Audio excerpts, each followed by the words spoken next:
A ver, en apendicitis, en cuanto a la etiología, tenemos que tener claro que todo comienza con una obstrucción de la base apendicular. Tenemos acá la anatomía básica del apéndice. El apéndice, ustedes saben que es considerado una especie de divertículo, ¿no es cierto? Un divertículo que está en la parte ya más distal del ciego, acá. Algunos lo consideran un divertículo verdadero, porque es verdadero porque tiene todas las capas, incluyendo la capa muscular. Todas las capas me refiero a todas las capas intestinales, incluyendo circular interna, longitudinal externa. Eso lo vamos a revisar cuando nos toque la patología diverticular. Pero para algunos es un divertículo. Está en la parte más distal del ciego. La posición más frecuente, eso quiero sí recalcarlo acá, número 1, esta es la retrocecal ascendente. ¿Ok? En segundo lugar viene la localización pélvica y luego la intraabdominal, la que está dentro, en general en una posición alrededor del ciego. Voy a poner intraabdominal, algunos lo van a reconocer como paracecal. Retrocecal, pélvica e intraabdominal, sus posiciones más comunes. La irrigación está dada por esta arteria que evidentemente está yendo hacia el apéndice, lo voy a resaltar acá, que se denomina la arteria apendicular. Esta arteria apendicular es una rama terminal de una arteria más importante que se llama la arteria ileocólica, pero no solo ileocólica, sino ileo, porque irriga parte del ilion, seco, porque tiene una rama secal, ilio seco, apéndico-cólica, porque incluso irriga la primera parte del colon ascendente, ilio seco mesoapéndico-cólica, o simplemente ileocólica, de las cuales una de sus ramas es la apendicular. No olviden que el drenaje venoso va finalmente hacia la vena apendicular, y la vena apendicular va después hacia la vena ileocólica y esto va a la vena mesentérica superior. La arteria que le irrigaba también era la mesentérica superior. Y si va a la vena mesentérica superior, finalmente el drenaje venoso va hacia la vena porta. Por lo tanto, el apéndice tiene un drenaje venoso que al ir por la vena porta va después ¿a dónde? Al hígado. Eso tiene importancia después para las cuestiones metastásicas, la diseminación de los procesos inflamatorios. ¿Ok? Listo. Esto en cuanto a la anatomía básica del apéndice. Ahora, quiero que recuerden que el apéndice, la apendicitis en todo caso, tiene sus causas en la obstrucción de la base. ¿Vemos acá? Ahí está. En la base apendicular se obstruye. Ahora, ¿por qué se obstruye? Se puede obstruir por muchas causas. Entre ellas va a depender del grupo etario. En niños, generalmente por una hiperplasia folicular, por folículos linfoides, ganglios, las famosas amígdalas de Rux. No lo confundan con las placas o amígdalas de Peyer, que están más en el intestino delgado. Las amígdalas de Rux o folículos de Rux pueden decir. Esto en niños, adolescentes, que por cierto es el grupo etario, los adolescentes jóvenes, los más frecuentes. A medida que avanza la edad y ya nos hacemos adultos, ancianos, la obstrucción se da por fecalitos, coprolitos, materia fecal. Evidentemente el estreñimiento crónico podría estar acá involucrado de alguna forma. Ok, entonces la más frecuente de los niños, la hiperplasia folicular, los problemas inflamatorios. La más frecuente de los adultos por fecalitos. No son las únicas causas. Otros, por ejemplo, los parásitos. ¿Qué parásitos? Voy a agregar acá. Por ejemplo, Trichuris trichura, Enterobius vermicularis, los oxiuros. Los ascaris también pueden generar apendicitis, pueden obstruir la base, pero ojo, un detalle. Los ascaris están más involucrados con los problemas de la vía biliar, pero sí puede generar apendicitis. Igual ninguno de estos supera a las causas inflamatorias o fecales, o coprolitos, como causa de inflamación, como causa de obstrucción. Pero está. ¿Qué otras causas? Las hernias incarceradas, sobre todo la hernia inguinal cuando se encarcera, y las neoplasias. De hecho, el cáncer más frecuente del apéndice corresponde al tumor carcinoide o la tumoración benigna viene a ser el mucocele apendicular. Tumor carcinoide y mucocele. Bien. Cuerpos extraños también pueden generar apendicitis. Hay ciertas zonas donde hay unas pepitas, ¿no? Unas semillitas como de las papayitas, de ciertas papayitas que pueden también generar obstrucción a este nivel. De lejos, y lo resaltamos, las causas inflamatorias son las más frecuentes en general. No olviden que que la frecuencia de apendicitis es alrededor del 10% de la población mundial. Ese es un datito que sí vale la pena poner. Es decir, tenemos un riesgo a lo largo de nuestra vida de 10% de hacer apendicitis aguda. ¿Ok? Y el grupo etario es aproximadamente entre los 10 y 20 años el pico mayor. Alrededor de la adolescencia, los 15, 16 años es cuanto más casos de apendicitis hay. Más o menos, ¿eh? Pero es más un poco el rango. Por lo tanto, evidentemente, sí, las causas inflamatorias foliculares van a estar dentro de las más comunes. Listo, esto en cuanto a la etiología. La fisiopatología de la apendicitis es el punto más importante de todo abdomen agudo inflamatorio porque prácticamente representa a la evolución fisiopatológica de la mayoría de problemas inflamatorios. ¿Ok? Todo comienza, sabemos, con la obstrucción de la base, pero luego que se obstruye hay una secuencia de fases y de eventos que ocurren. ¿Ok? Voy a hacer un esquema acá en la parte superior mostrando un apéndice, acá, un ciego. Ahí está. Vamos a poner, ya, como si se estuviera obstruyendo la base apendicular. Se obstruye por un fecalito. Una vez que se obstruye, el apéndice poco a poco pierde capacidad de drenaje. ¿Pero drenaje de qué? No olviden que toda víscera recibe sangre, pero tiene que drenar líquido linfático y sangre venosa, ¿no es cierto? Entonces, cuando hay una obstrucción, lo primero que ocurre es que el apéndice empieza a distenderse, a hincharse, a edematizarse. ¿Por qué?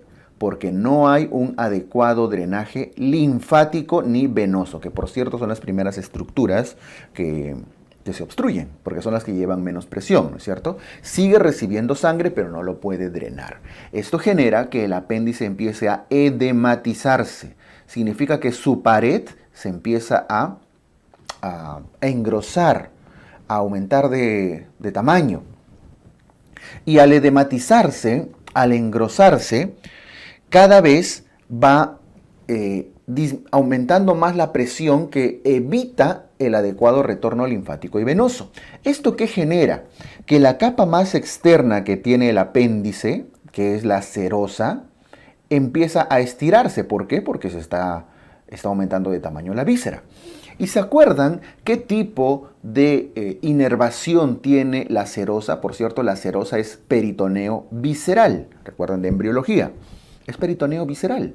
Y tiene una inervación. La inervación de la capa más externa de la serosa es una inervación de tipo simpática. Por eso, cuanto más se congestiona, se edematiza el apéndice, el apéndice estimula esta capa externa y hay estímulo de tipo simpático. Eso ocurre al inicio. Pero el apéndice sigue hinchándose. Y cuando ya se ha hinchado, entre comillas, edematizado, aumentado de tamaño, llega un momento en el que ya no puede recibir adecuadamente sangre arterial. Recuerden, lo primero que se obstruía eran los vasos linfáticos y venosos, pero ahora cuando ya la obstrucción se hizo mayor y el edema ya generó mayor presión en contra, pues ya no permite una adecuada irrigación. ¿Ok? Por lo tanto, eso va a ir progresivamente llevando a una isquemia intestinal, ¿okay? Una isquemia apendicular que puede llevar a la necrosis. Y paralelo a eso, incluso un poco antes, el apéndice empieza a supurar, a generar un proceso inflamatorio en su superficie, ¿no es cierto? Hay fibrina, pus, si quieren decirlo, un material inflamatorio que poco a poco termina estimulando el peritoneo parietal. La pared abdominal se empieza a estimular. Y la pared abdominal, que tiene peritoneo, ya no es visceral, sino parietal, tiene fibras somáticas. Es otro tipo de fibras. ¿Ok? y listo. Y luego el apéndice sigue necrosándose, sigue gangrenándose y a la larga se puede perforar y vienen todas las complicaciones. Entonces, si entendemos este proceso fisiopatológico, podemos ir describiendo cada una de las fases. En primer lugar viene la fase congestiva, que dura aproximadamente las primeras 4 a 6 horas, en la cual el apéndice, por obstrucción linfática y venosa, se congestiona, se edematiza y esto genera que se estimulen fibras simpáticas.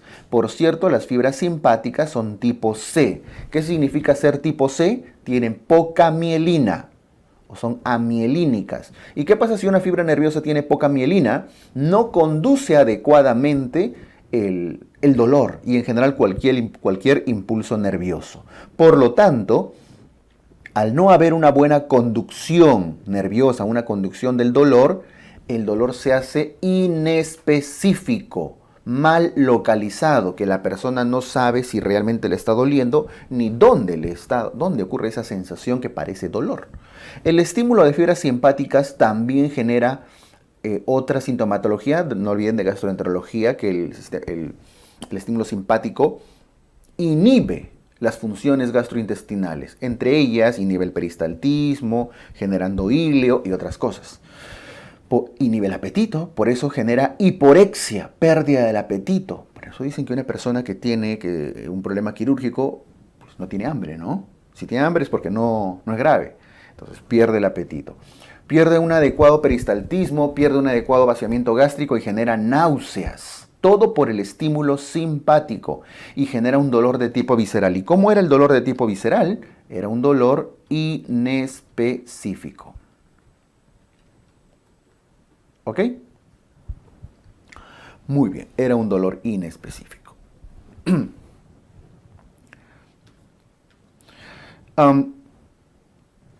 No olviden que las fibras tipo C tienen poca mielina. Bien, esto ocurre en las primeras horas. Luego viene una fase supurada. En la fase supurada, llamada también, le voy a poner entre comillas, flemonosa, es un sinónimo, arriba a la congestiva también le llamaban catarral.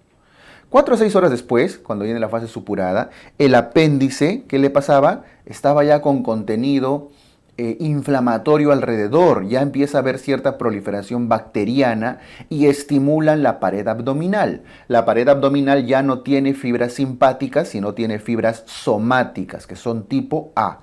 Por lo tanto, tienen más mielina, está más mielinizado. Y al estar más mielinizado, genera ya un dolor de tipo localizado, un dolor específico, donde ya ustedes pueden decir, acá me duele, usualmente es el punto de McBurney. Eso explica la famosa migración del dolor. Al inicio el dolor es inespecífico, en mesogastrio, medio raro, y posteriormente, después de unas 4 a 6 horas, se localiza.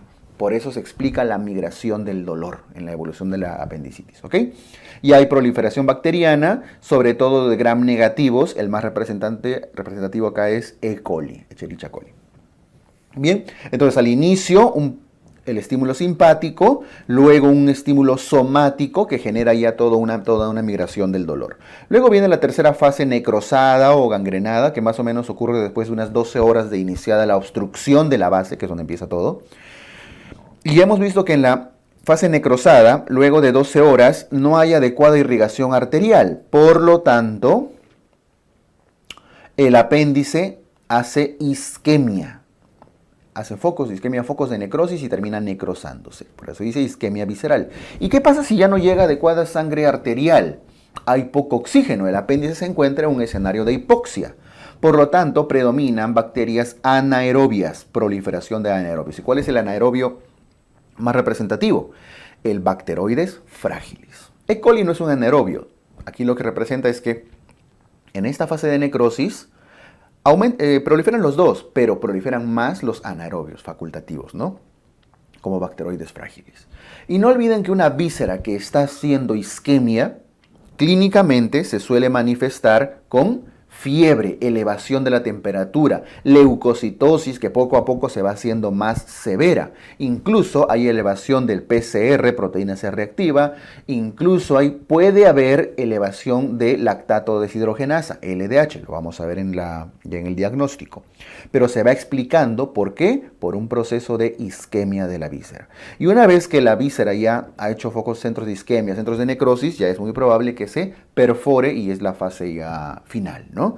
Que aproximadamente ocurre después de las 24 horas y ya existe una irritación del peritoneo. Clínicamente, la perforación se manifiesta con dolor al rebote. Entonces, y de acá de la perforación ya vienen las peritonitis, las masas apendiculares, etcétera, como complicaciones. No olviden entonces que esta secuencia ocurre igual para la vesícula, para los divertículos, para la mayoría de problemas de abdomen agudo inflamatorio. Recuerden bien las fases: congestiva, supurada, necrosada, perforada. Al inicio, estímulo simpático, la clínica viene del estímulo simpático, el dolor es inespecífico, mal localizado en mesogastrio. Luego, al estimular fibras somáticas, ya el dolor se localiza, aparece el punto de McBurney, y luego, horas después, por la isquemia, el paciente empieza a hacer fiebre, leucocitosis severas, y al final, cuando ya se perfora, aparece el dolor al rebote. Esto, en una apendicitis típica, tiene una secuencia, como estamos mostrando acá.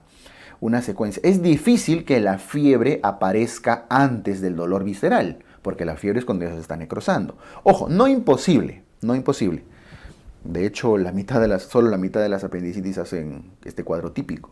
Y esta secuencia se denomina la secuencia o cronología de Murphy, ¿verdad? De los cuales, si se dan cuenta, los más precoces no es necesariamente el dolor. Los más precoces incluyen a la pérdida del apetito, las náuseas, las arcadas. A veces es incontenido, ¿eh?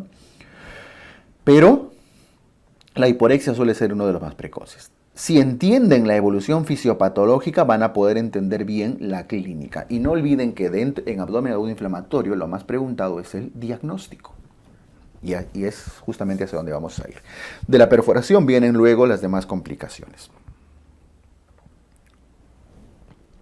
¿Y de qué complicaciones hablamos? Una apendicitis aguda puede evolucionar después de las 24 horas en peritonitis. ¿Qué significa peritonitis? Irritación del peritoneo, inflamación de la cavidad peritoneal. ¿Ok? Ojo, peritoneo, itis. Irritación, inflamación de la cavidad peritoneal. La peritonitis puede ser localizada cuando este proceso inflamatorio se da solo en un cuadrante. Ojo que puede o no haber pus. No necesariamente incluye la presencia de pus. Las peritonitis pueden incluir presencia de sangre, contenido intestinal y a veces simplemente un proceso inflamatorio irritativo. No necesariamente es pus. Pero este problema se está dando en un cuadrante. Tenemos 4 cuadrantes, ¿no? Que lo dividimos en una cruz del abdomen. Y evidentemente el cuadrante afectado suele ser el cuadrante inferior derecho, cercano a la fosa ilíaca derecha, que es donde está el apéndice. O puede ser generalizado o difuso cuando hay 2 o más cuadrantes, mayor o igual a 2 cuadrantes. No tiene que estar todo el peritoneo para hablar de, toda la cavidad peritoneal para hablar de peritonitis generalizada, sino basta con 2. Esto es lo más común, la complicación más frecuente de las apendicitis, pero no es la única. A veces, por un mecanismo de defensa, el llamado patrullero del abdomen, ¿a quién le llaman el patrullero del abdomen? Al epiplon, ¿no? El epiplon viaja, repta, hacia la zona que se está perforando en el apéndice y lo envuelve. Con el epiplon no es suficiente. Participan intestinos, como ven, intestino delgado, el ilion. Hay un apelotonamiento acá de vísceras. Incluso en las mujeres pueden participar los ovarios, las trompas, etc. La idea es contener esa perforación del apéndice para evitar justamente que en la cavidad se haga una peritonitis. Eso se llama masa apendicular. Y estas masas apendiculares pueden ser plastrones, cuando se trata de una masa que no tiene absceso, o sea, no tiene pus, o puede ser un absceso apendicular, cuando dentro de esa masa se ha llenado de pus. Ojo, no se ha diseminado en la cavidad peritoneal, ni siquiera para hablar de peritonitis localizada. Dentro de esa masa se ha acumulado la pus. Puede ser una masa seca, entre comillas, plastrón, o una masa con pus, absceso. ¿Ya? Las masas apendiculares, lo vamos a ver en otro tema, usualmente se manifiestan a partir del cuarto día en adelante. Lo que ocurre a partir de las 24 horas, y lo voy a poner acá, son las peritonitis. Mayor o igual a 24 horas, en promedio, puede demorar más, puede ser antes, y las masas apendiculares en promedio después de 4 días de evolución clínica. Y otra complicación que es muy severa corresponde a las pileflebitis. Noten que un proceso inflamatorio a nivel del apéndice viaja por vena porta, por eso era importante recordar el drenaje venoso del apéndice, por vía portal viaja hacia el hígado, formando microabscesos hepáticos. Pileflebitis, llamado también tromboflebitis portal. Son microabscesos hepáticos por diseminación a través de la mesentérica superior hacia la vena porta. Entonces, en una pileflebitis, clínicamente, ¿qué va a haber? Va a haber ictericia. ¿Qué más va a haber? Hepatomegalia. Entonces, ustedes dirán, ¿pero qué? ¿Le dolía? Tenía dolor en el punto de McBurney y ahora está ictérico. ¿No será biliar? Entonces, ahí vienen las confusiones. Por eso, a veces las tromboflebitis no se diagnostican correctamente. Uno piensa que es una colangitis por la ictericia que tiene. Y a veces el apéndice sigue perforándose y no se termina de encontrar el foco. Hepatomegalia, elevación del diafragma y todo lo que un absceso del hígado puede generar.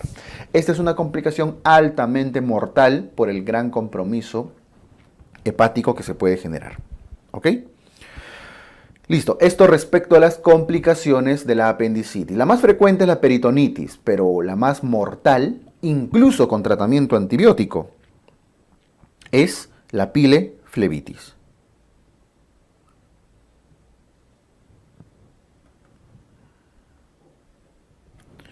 El diagnóstico de la apendicitis es principalmente clínico. El examen clínico, la historia clínica y el examen físico son los componentes más importantes para diagnosticar apendicitis. Es lo más importante. Y la clínica que tienen que recordar es la secuencia de Murphy. Y la secuencia de Murphy, ¿de dónde se origina? En entender la evolución fisiopatológica.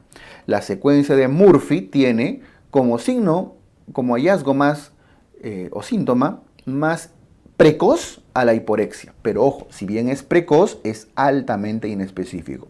No significa que una persona que no tenga hambre es porque ya tiene apendicitis, ¿no? Y lo tienen que operar. No. Solamente que en el contexto de una apendicitis, si hay hiporexia, usualmente es el primero que suele aparecer. ¿Por qué? Por el estímulo simpático precisamente que hemos estado conversando en la fisiopatología. Es muy inespecífico y dolor y precoz. Pero lo importante acá de la cronología de Murphy es esta secuencia. El dolor, que primero es visceral, inespecífico, y luego genera migración, porque se hace somático. La B chica acá se refiere a visceral y la S se refiere a somático. En la visceral es el dolor inespecífico, usualmente en mesogastrio, y luego cuando hay ya estímulo somático duele la fosa ilíaca derecha. O en todo caso el cuadrante inferior derecho. Ojo que el apéndice no siempre está en la misma fosa ilíaca. ¿Ok? Luego vienen usualmente las náuseas, casi acompañando al dolor visceral, y la fiebre suele ser posterior. Cuando tenemos un caso de una persona que empieza con fiebre y después le viene el dolor, no descarta apendicitis, pero por lo menos aleja la posibilidad o nos hace ya pensar en otras alternativas. Bien, si bien a esto es lo que se considera la secuencia de Murphy clásica, cuando les preguntan cuál es el más precoz y está como clave la hiporexia, debemos considerarlo, ¿ya? Porque es incluso uno de los primeros que aparece. Luego vienen los puntos dolorosos. Y esto sí es algo que tienen que recordar bastante, al menos de los más comunes. El punto de McBurney, que se encuentra ¿dónde? No olviden, si este es el hombre, vamos a hacer con negrito. Ese punto negro es la espina ilíaca anterosuperior derecha y el ombligo. Se hace una línea entre el ombligo y la espina ilíaca anterosuperior derecha y se divide en 3 tercios. Entre el tercio medio y el tercio externo se encuentra el punto rojito ahí, el punto de McBurney, que identifica localizaciones parasecales, o sea, todo lo que está alrededor del ciego generalmente, ¿no? Es el más frecuente, por cierto. Luego viene en el otro tercio, entre el tercio medio y el tercio interno, ahí está el punto de Morris, que usualmente se considera que está delante o detrás de la válvula ileocecal. Por eso habla de paraileales. Podrían decir paravalvulares, pero es más frecuente decir paraileales, Morris. Luego viene el punto de Lanz, que identifica localizaciones pélvicas, es decir, cuando unen las dos espinas ilíacas anterosuperiores y lo dividen en 3 tercios. Entre el tercio medio y el tercio derecho se encuentra ahí el punto de Lanz, que identifica localizaciones inferiores, pélvicas. Es importante que sepan que al ser pélvico, el apéndice, la punta está apuntando hacia la pelvis, puede tener contacto ¿con qué vísceras? Con la vejiga, con el recto. Por lo tanto, el punto de Lanz que identifica posición pélvica del apéndice podría ir acompañado de alteraciones urinarias. Voy a poner disuria, pero no solo disuria, sino en general incluso hasta un examen de orina patológico. Y no es porque sea una itus, sino porque el apéndice está estimulando la vejiga. Incluso podría comprometer el recto, estamos hablando de la pelvis. Si el apéndice tiene contacto con el recto, lo puede estimular, aumentar su peristaltismo. ¿Y qué puede generar? Diarrea. Entonces, ¿puede una apendicitis cursar con alteraciones urinarias, diarrea y simular una infección urinaria o una gastroenterocolitis? Sí, sobre todo en estos casos por la posición pélvica. Acuérdense de Lanz. Y el verde, el punto verde, es el punto del Lesene, que identifica localizaciones muy superiores. Son usualmente 2 centímetros por encima de McBurney y 2 centímetros yéndose para atrás. Retrosecales. Las localizaciones retrosecales, ¿okay? Que sería el punto de Lesene. El más frecuente de todos es el punto de McBurney. ¿Ok? Muy bien.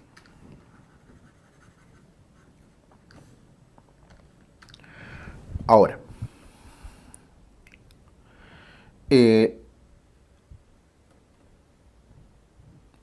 los puntos dolorosos, no puntos dolorosos, sino los signos. Aquí debe decir signos, ¿ya? Los signos, estamos en la parte baja a la izquierda. Los signos y maniobras para el diagnóstico. El signo de Robsing. El signo de Robsing ocurre cuando palpan en la fosa ilíaca izquierda y giran su manito hacia el lado derecho, generando dolor en la fosa ilíaca derecha. Vean la imagen arriba el cuadrito, miren. Ponen su mano en el lado izquierdo, lo giran y llegando hasta el lado derecho. El dolor se hace más intenso acá. Por eso dicen que es dolor en el lado derecho cuando palpan en el lado izquierdo, aunque en realidad deben llevar la mano presionando el marco cólico de retroceso para distender el ciego y generar mayor dolor. ¿Okay? Para efectos prácticos, palpación en el lado izquierdo, dolor en el lado derecho.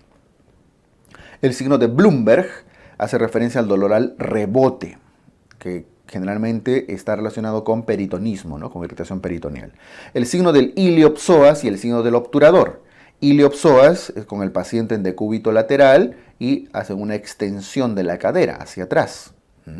Y el obturador, cuando ya también en decúbito supino, flexionan la cadera, las rodillas y hacen una abducción, abducen, ¿no? Separan y eso también va a generar dolor. El signo del obturador, sobre todo, es muy sugestivo de localizaciones pélvicas. Cuando el apéndice está en localización pélvica, el signo del obturador se hace más intenso. Por eso que el signo del obturador usualmente va de la mano con un signo de Lanz positivo, ¿cierto? Debería cruzarse por ahí.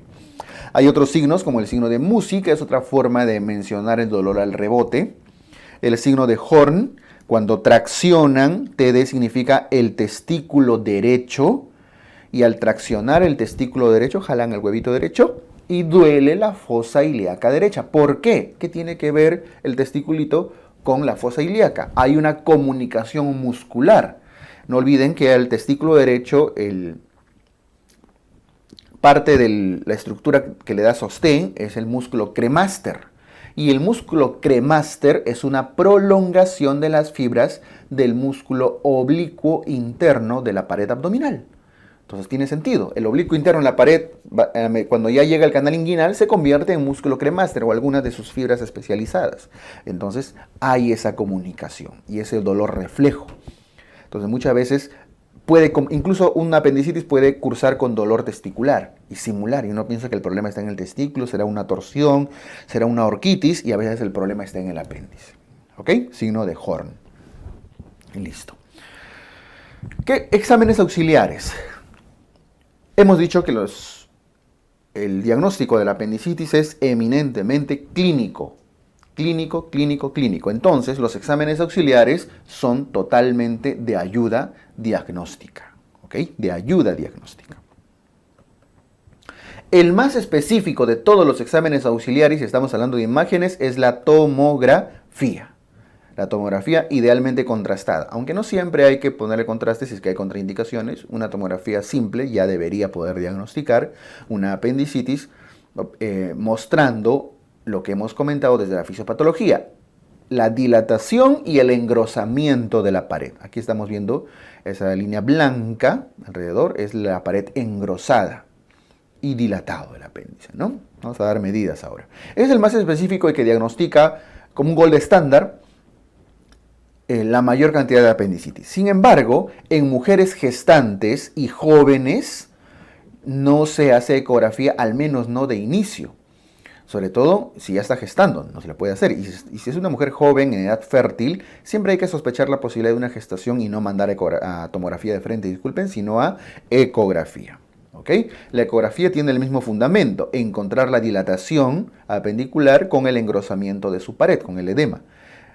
Con presencia o no a veces de coprolito o de fecalito.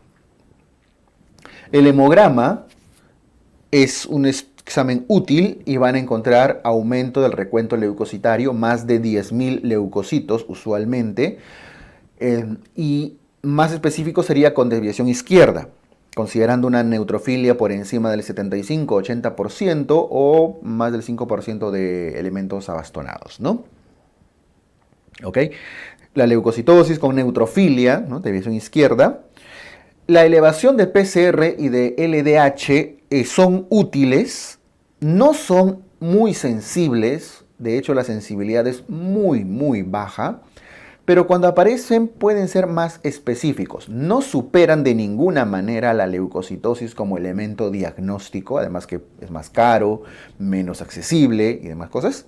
Y mucho menos a un buen estudio de imágenes y mucho menos a una buena clínica, pero considérenlo, es viable. Son específicos, pero no son muy sensibles. Y eso ya es un problema cuando se quiere hacer diagnóstico temprano, ¿no? ¿Qué hallazgos? Considerando que la tomografía y la ecografía son los estudios de imágenes importantes. Los hallazgos, para empezar, la pared debe medir más de 2 milímetros. Está engrosado. El edema de la pared lo lleva a más de 2 milímetros. Y el diámetro debe ser de más de 6 milímetros. Significa que a partir de 7 milímetros ya podemos empezar a sospechar o a pensar en apendicitis. ¿Okay? Pared más de 2, diámetro más de 6. A veces hay presencia de coprolito, a veces hay presencia incluso de líquido libre en cavidad. ¿Okay? Coprolito, líquido libre, que ya reforzaría el diagnóstico. Pero el fundamento es el engrosamiento de la pared. Ahora, los mismos hallazgos, tanto para la tomografía como para la ecografía. La alternativa que tienen en gestantes, siempre van a hacer ecografía primero, ¿eh? Siempre.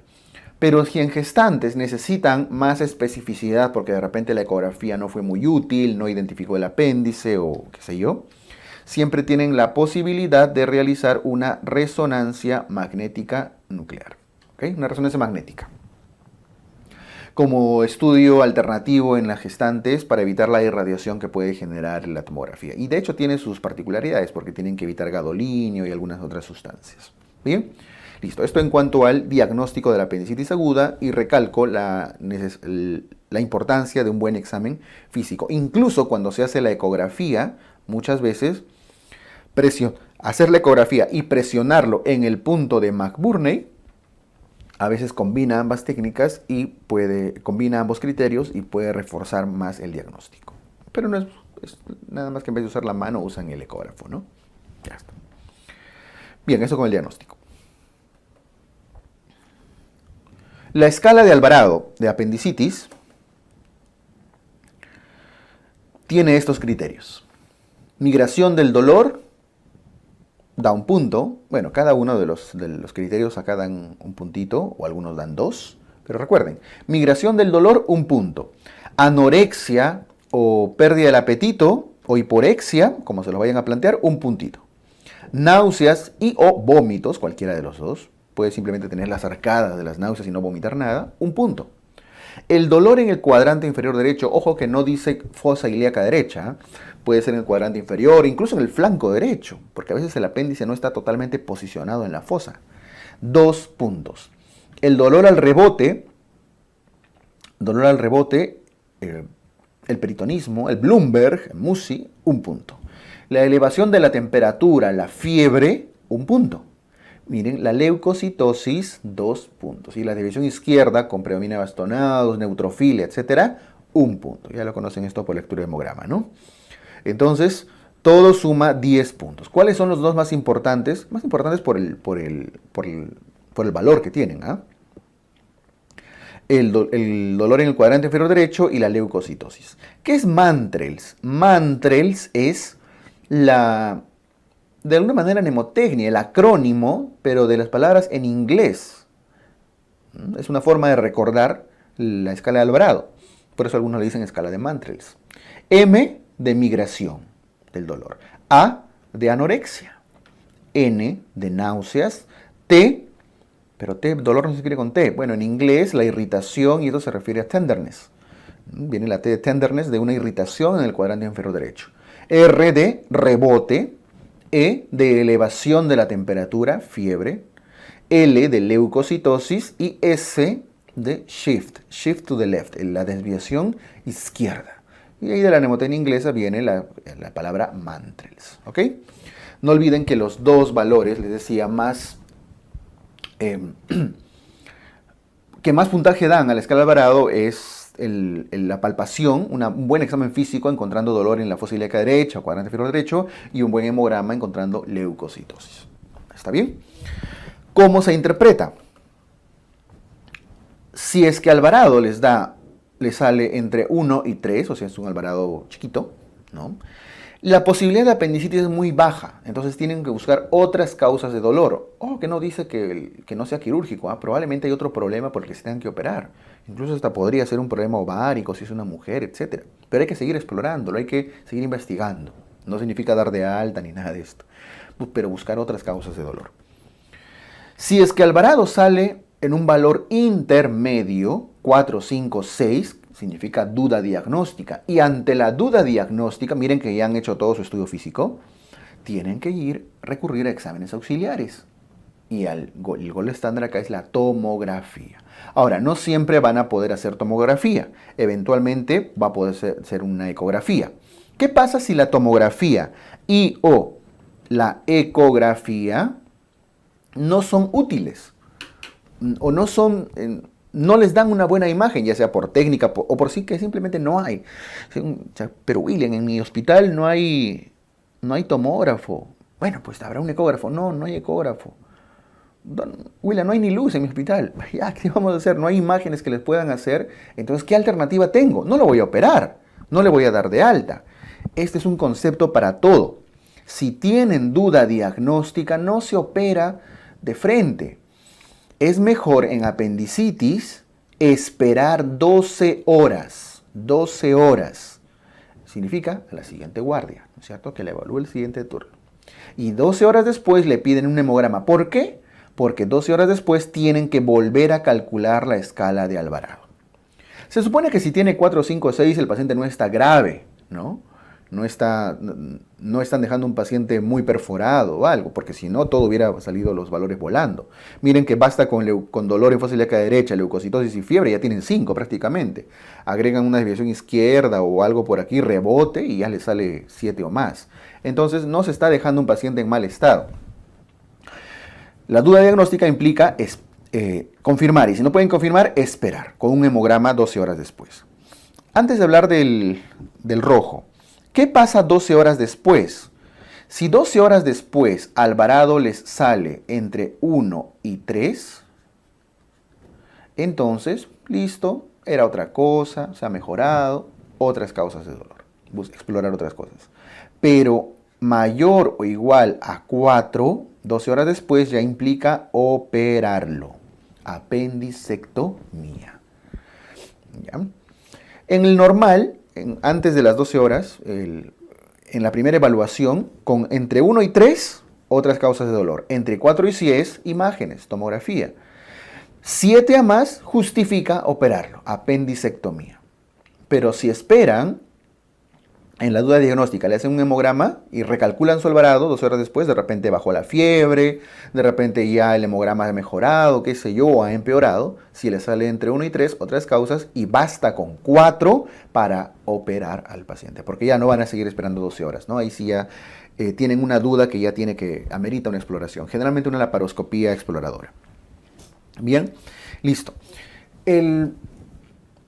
La importancia de la escala de Alvarado es sobre todo para descartar más que para diagnosticar. O sea, es más útil para descartar. Significa que Alvarado tiene un valor predictivo negativo más alto que el valor predictivo positivo.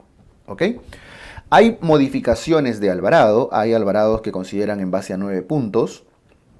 Los Alvarados que consideran en base a 9 puntos es porque no consideran la desviación izquierda como un elemento a estudiar, sobre todo porque se le estaría dando mucho puntaje al hemograma, ¿no? 3 puntos por encima de los 2 puntos que tiene un examen físico, ¿no? Un punto de McBurney, por ejemplo. Entonces, la interpretación va a ser la misma.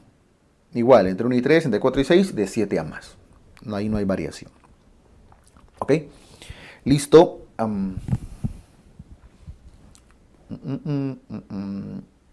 Esto con la escala de Alvarado. Bien, seguimos. El diagnóstico diferencial de apendicitis tiene como principal diagnóstico diferencial a la adenitis mesentérica. Su propio nombre lo dice, adeno, ganglios, glándulas, ¿no?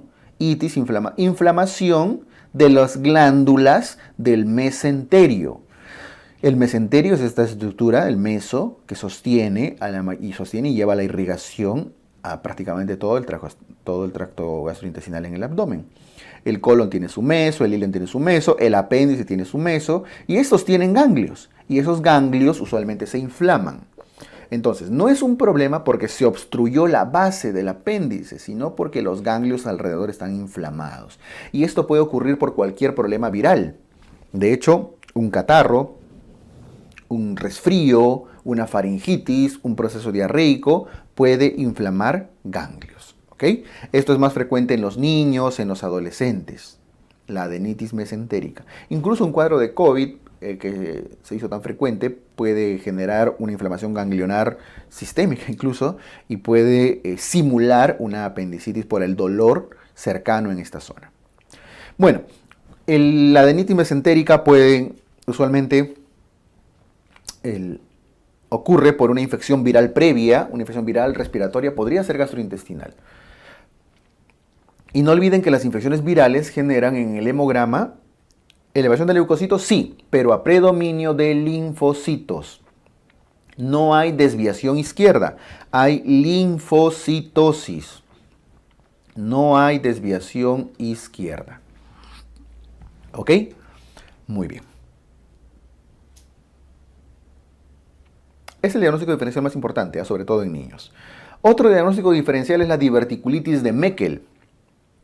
El divertículo de Meckel, ustedes saben que es un remanente del conducto ónfalo-mesentérico, del conducto vitelino que se encuentra en el íleon, a unos 60 centímetros más o menos de la válvula ileocecal. Lo que pasa es que como todo está enrollado acá, al final termina estando muy cerca.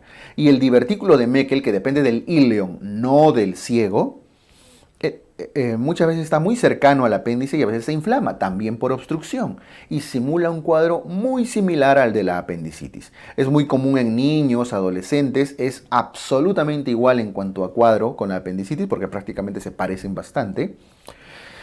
Y este sí presenta leucocitosis con desviación izquierda. Por eso es que el que más se parece todavía a apendicitis, solamente que la adenitis es más común.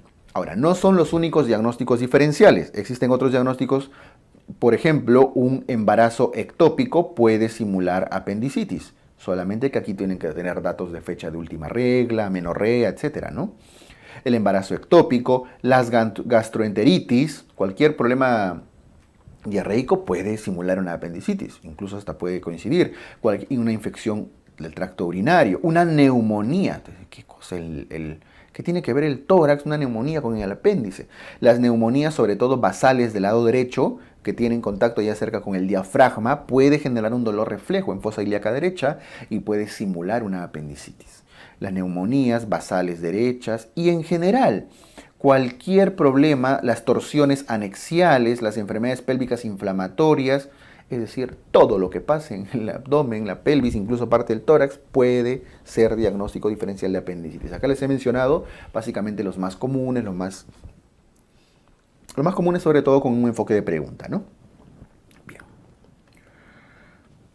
Vamos al tratamiento de la apendicitis. La apendicitis clásicamente se realiza apendicectomía.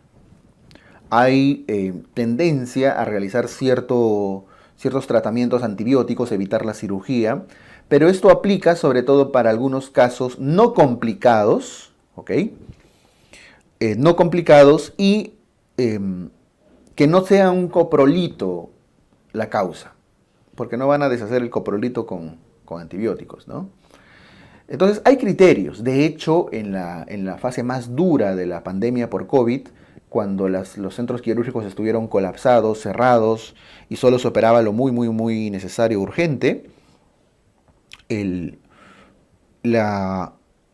muchos casos de apendicitis no complicadas se trataron de manejar con antibióticos y con bastante éxito. Pero fuera de eso, más allá de algunas circunstancias y recomendaciones, el tratamiento de la apendicitis es apendicectomía, sacar el apéndice. Ahora, esto puede hacerse por una incisión abierta, y ahí tienen las incisiones clásicas, ¿no? Las transversas o las oblicuas, dentro de lo clásico de la cirugía abierta. Ahora, va a depender si se trata de apendicitis complicadas o no complicadas. Las no complicadas se refieren a aquellas que no tienen peritonitis. ¿Ok? Y las incisiones clásicas son las de Rocky Davis, la incisión transversa, y la de McBurney, las incisiones oblicuas. Ambas, que están dibujadas ahí en el gráfico como una X, aplican para situaciones no complicadas en las cuales no hay peritonitis. ¿En qué se diferencian? Ahora vamos a ver. Y las complicadas que ya tienen peritonitis, ¿ok? Usualmente requieren incisiones medianas para medianas, y U significa infraumbilicales, por debajo del ombligo. Miren, de verde se está resaltando, vean en la imagen, hay una línea verde, la incisión transversa es la de Rocky Davis. ¿Y se acuerdan? Porque ahí está resaltándose, miren, la R de Rocky Davis, la R de transversa, por eso estaba con mayúsculas. Es una forma de mnemotecnia de recordar, ¿eh? Y la oblicua, ahí está de azulito, la oblicua, la de McBurney, con B de McBurney, con B de oblicua. Es una forma mnemotecnia que podría ayudarles. Listo, la transversa, la Rocky Davis, y la oblicua, la de McBurney. Y las verticales, estas por debajo del ombligo, son las medianas o paramedianas infraumbilicales, que se hacen en situaciones complicadas en la cual hay que hacer lavado de cavidad o ya hay en general un proceso peritoneal que corregir. ¿Ok? Listo. Todas estas incisiones corresponden a las técnicas abiertas, que cada vez se hacen menos porque hoy en día estamos haciendo más cirugía laparoscópica, ¿no es cierto? Que son la forma clásica de colocar 3 puertos, una por el ombligo y 2 adicionales. Hoy en día se está haciendo por un solo puerto, con imanes, transumbilicales, etc. Diferentes técnicas, pero digamos lo clásico ha sido esta forma. De hecho, ya lo ideal por una cuestión de no solo estética, sino de menos complicaciones posoperatorias, menos dolor, menos estancia, es la laparoscopía. Y al paciente lo que más le beneficia es que tiene menos dolor, ¿ok? Menos tasa de infección de sitio operatorio, menos estancia hospitalaria, porque se puede ir de alta si no es muy complicado, a veces al día siguiente, a veces a los 2 días, dependiendo, ¿no? Pero sobre todo menor dolor para el paciente. ¿Ok? Esto como conceptos generales de la laparoscopía. Ahora, una vez que han hecho la incisión abierta o laparoscópica, según fuere el caso, hay que sacar el apéndice. Y eso va a depender cómo está la base. Si la base está en buen estado, no está comprometida, el ciego está en buen estado, se corta y se amarra, ¿no? Se amarra y se da un cortecito. Eso queda un muñón, por eso se dice a muñón libre. Pero si la apendicectomía es a muñón libre.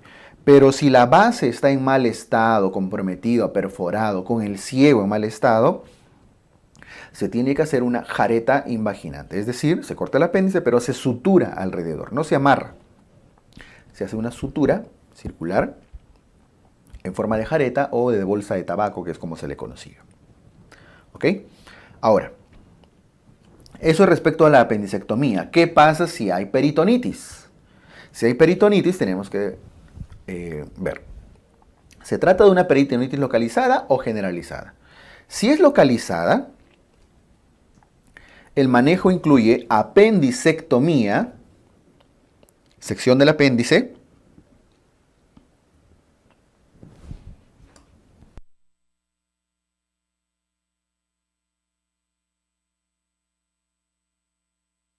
apendicectomía con aspiración del contenido.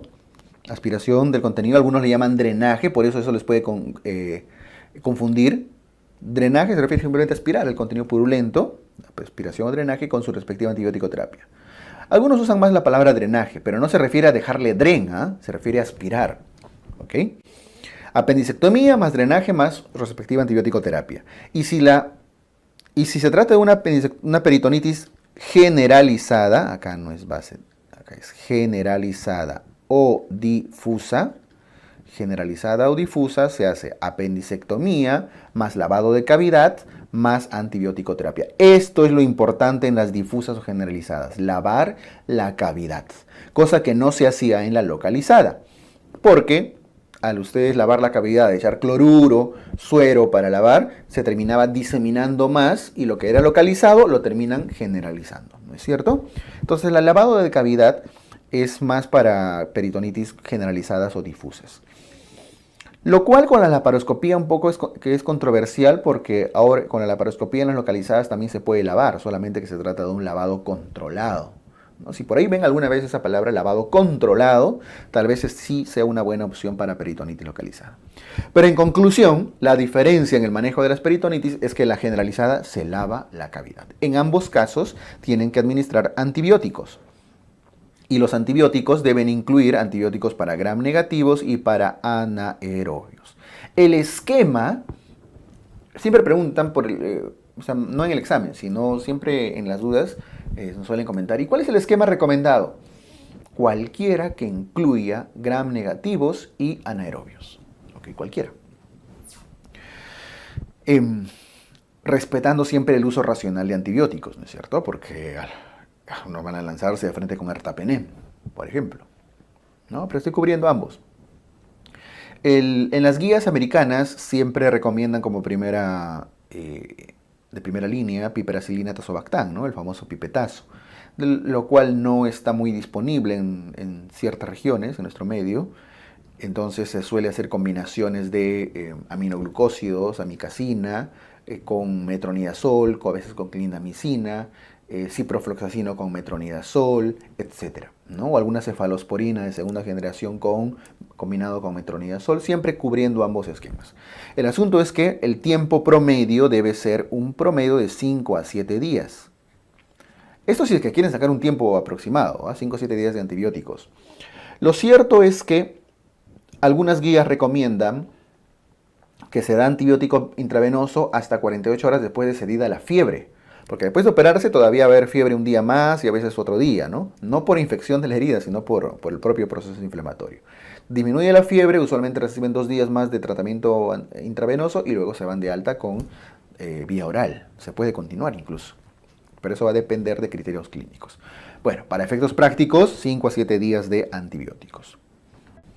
Vamos con las masas apendiculares. Las masas apendiculares pueden ser plastrones, si se trata de masas no abscedadas, o abscesos apendiculares, si se trata de masas abscedadas. No olviden que las masas apendiculares, tanto abscesos como plastrones, tienen dentro de la clínica toda la secuencia de apendicitis, pero usualmente con 4 días de historia de tiempo de enfermedad. Es difícil, no imposible, pero difícil que aparezca un plastrón al segundo día o quizá al tercero. Generalmente es a partir del cuarto en adelante. Con toda la historia clínica, la secuencia de Murphy y demás que viene detrás. Y se puede palpar la masa. Palpación de masa. Palpación de masa apendicular. ¿Ok? En la clínica, ¿no es cierto? Muy bien. El estudio de elección cuando se sospecha de una masa apendicular es la tomografía, independientemente de la edad. Aplica para niños, aplica para adolescentes, jóvenes, ancianos. Lo que no aplica es para gestantes, evidentemente, donde la ecografía va a ser el estudio de elección, ¿no? Ecografía. Pero igual si les preguntan por ancianos y demás, siempre la tomografía con el cuidado respectivo del contraste si es que es un paciente renal y demás criterios. Siempre va a ser el estudio de elección para confirmar la presencia de un plastrón. Pero ojo, varios días de dolor en fosa ilíaca derecha con palpación de masa en una persona joven, adulta, listo, masa apendicular, plastrón o absceso. Se hace tomografía usualmente para diferenciarlos. El tratamiento de las masas apendiculares va a depender. Si solamente es un plastrón, no tiene presencia de pus, es solamente antibiótico terapia. Manejo antibiótico. Solamente que aquí los antibióticos no son 5 a 7 días. Los antibióticos aquí duran a veces en promedio 2 semanas, como manejo de plastrones, manejo de abscesos. Y si se trata de un absceso, concepto general de absceso, pus, chupo, se drena. Generalmente un drenaje. Este drenaje debe ser percutáneo de preferencia, con punción con guía tomográfica. Es lo ideal. Podría ser un drenaje quirúrgico abriendo el abdomen por la paroscopía, pero siempre lo ideal es percutáneo. ¿Ok? Y con su respectiva antibiótico terapia. Para efectos prácticos de examen, los plastrones y los abscesos no se hace apendicectomía de urgencia, al menos no en primera intención. Plastrones, manejo antibiótico y abscesos, drenaje. En ambos casos, la apendicectomía es diferida. Este es un ejemplo de drenaje percutáneo, ¿no? Con guía tomográfica. Están drenando un probable absceso. Drenando un absceso. Listo. En ambos casos, la apendicectomía es diferida. Diferida. Generalmente, algunos meses después, unas 6 semanas después, se suele considerar una ventana apropiada para sacarle el apéndice, ¿no? Para evitar la recidiva de la apendicitis probablemente. Y vamos con las apendicitis atípicas. ¿A qué se refiere apendicitis atípica? Por supuesto que se refiere a aquellas apendicitis que no siguen un cuadro típico de apendicitis. ¿Y qué era una apendicitis típica? La apendicitis típica era aquella que sigue la secuencia de Murphy, la cronología de Murphy. Pero lamentablemente solo el 50-60% de apendicitis son típicas. Las atípicas, por lo tanto, son aproximadamente el 40% de casos. ¿Ya? Y veamos, los niños son un cuadro común de apendicitis atípica, que no sigue la secuencia de Murphy. No empieza con dolor, que luego migra, luego hace fiebre, luego hace para afuera. No. Los niños se suelen manifestar sobre todo con obstrucción intestinal. Y estamos hablando, cuanto más niño es, 6, 5, 4 años, no hace cronología de Murphy. Se manifiesta con obstrucción. Quiere decir vomitando, distendido y con dolor. No sigue una secuencia general. Es raro encontrar apendicitis en niños menores de 2 años. Es muy raro. Por una cuestión anatómica que el apéndice en los niños tiene la base más ancha. O sea, en relación al resto del apéndice. No es como si fuera un triángulo el apéndice. Base ancha. Entonces es difícil que se obstruya. Estamos hablando de niños de meses, de 1 año. A partir de los 2, 3 años de vida ya el apéndice toma su configuración final. Voy a hacer acá un ejemplo. En los niños muy pequeños el apéndice es así. Y el ciego es así. Entonces obstruir esta base es más difícil. Estoy exagerando la proporción, ¿eh? Pero en niños ya más grandes y sobre todo en adultos el apéndice es así, con una base más estrecha, fácil de ser obstruido.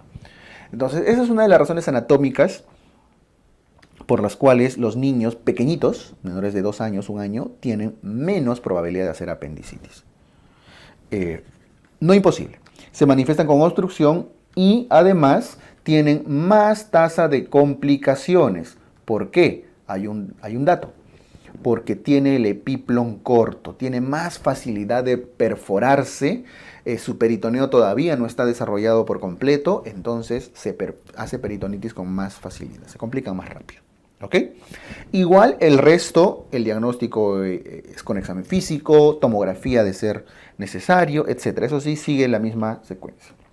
Las gestantes, están gestando un baby ahí, las gestantes tienen un detalle acá. Las gestantes también tienen una forma típica de presentación, de hecho no siguen la secuencia de Murphy. El diagnóstico es más difícil porque el útero está, la cavidad abdominal está ocupada por un útero grávido. Por lo tanto, la posición del apéndice ya no es la común, no es la que tiene no está en la fosa ilíaca derecha, ni siquiera hay fosa ilíaca derecha, ¿no? Todo está ocupado. Entonces el diagnóstico se hace bastante difícil. Un detalle con las gestantes. Siempre en el diagnóstico deben hacer ecografía y si no se tiene disponibilidad de ecografía, la resonancia es la alternativa ideal. Sin embargo, sabemos, y somos que ser realistas, la posibilidad de tener un resonador, a veces en toda una ciudad, es a veces imposible. ¿No es cierto? Entonces, ¿qué pasa con las gestantes? ¿Se acuerdan de la escala de Alvarado? Para empezar, que la escala de Alvarado no se debe usar, o en todo caso se recomienda evitarse o interpretarse de otra forma en casos atípicos, tanto niños, gestantes, ancianos. Pero si lo hicieran, tienen que considerar lo siguiente. En esa duda diagnóstica de 4, 5, 6 de la escala de Alvarado, ¿se acuerdan que decíamos tomografía, que en el caso de la gestante va a ser ecografía o va a ser resonancia magnética, ¿no es cierto? Ya estamos asumiendo que resonancia es muy probable que no haya. Y el ecógrafo probablemente no sea concluyente, porque ni siquiera lo va a encontrar al apéndice, es probable. Lo normal era que haya 12 horas de espera, ¿se acuerdan? 12 horas de evaluación con un hemograma posterior para decidir si se opera o no en una persona común. Pero si es gestante, ustedes esperarían 12 horas. Ustedes podrían dormir tranquilos en su guardia diciendo, hay una probable apendicitis junto a un útero grávido, con la posibilidad de que eso termine en un óbito fetal, solo por la duda. No, en gestantes no se puede hacer eso. Entonces, en gestantes, la alternativa a esa espera de 12 horas para un hemograma después, para que lo dejen en la siguiente guardia, es laparoscopía exploradora. Laparoscopía diagnóstica. Significa entrar con el laparoscopio y mirar directamente el apéndice. Si el apéndice está bien, listo, salen. No lo van a sacar, ¿no? Porque si está sano, ¿para qué lo van a sacar? Aprovechan en explorar qué más hay, si hay algún problema que esté mal. Y finalmente, de repente, es solo un problema obstétrico. Bueno, no solo, tal vez sea un problema obstétrico o urinario, etc. A veces cortar el apéndice puede ser más riesgoso. ¿Ok? Y si ya encuentran en la laparoscopía el apéndice en mal estado, lo sacan, pues, lo operan. Ya, eso es lo que reemplaza a la espera de 12 horas. Un dato. En las gestantes, el segundo trimestre es el momento más frecuente de apendicitis y afortunadamente es el momento más seguro para una laparoscopía. ¿Ok? Listo. Los ancianos, aquí el detalle de los ancianos es que ellos sí no suelen hacer una cronología Murphy clásica porque el abuelito, para empezar, tiene menos inmunidad, está inmunosuprimido. Entonces, de por sí la respuesta inflamatoria del anciano es distinto al de una persona joven. Eso significa que la irritación del peritoneo va a tener una respuesta menor. No significa que va a evolucionar más lento. Ojo, no, el apéndice se puede estar perforando, pero los ancianos se manifiestan con menos dolor. Al haber menos respuesta inflamatoria, menos fiebre y menos leucocitosis. El abuelito se puede estar pudriendo por dentro, ¿no? Su peritonitis puede estar así grave y le dice, sí, me duele un poco, sobrino, me duele un poquito. lo toman temperatura normal, le toman un hemograma y hasta leucopenia incluso hacen. Ustedes saben que los ancianos se manifiestan a veces más con leucopenia que con leucocitosis. Ustedes dicen, pero están normal sus exámenes y cometen el error a veces de calcular la escala de Alvarado. Se puede hacer, pero ojo, interpretando lo de otra forma. ¿Ya? O sea, considerando que no va a ser necesariamente leucocitos de 15.000, 18.000. A veces basta con 10.000, 11.000 y ya el abuelito está muy mal. ¿Ok? Menos dolor, menos fiebre, menos leucocitosis y en general más complicaciones. Entonces, cuando evalúan su escala de Alvarado o diagnostican la apendicitis, en los ancianos tienen que tener bastante cuidado. Bastante cuidado. ¿Ok? Muy bien. Esto con las apendicitis atípicas, que como ven corresponde a por lo menos el 40% de los casos de apendicitis.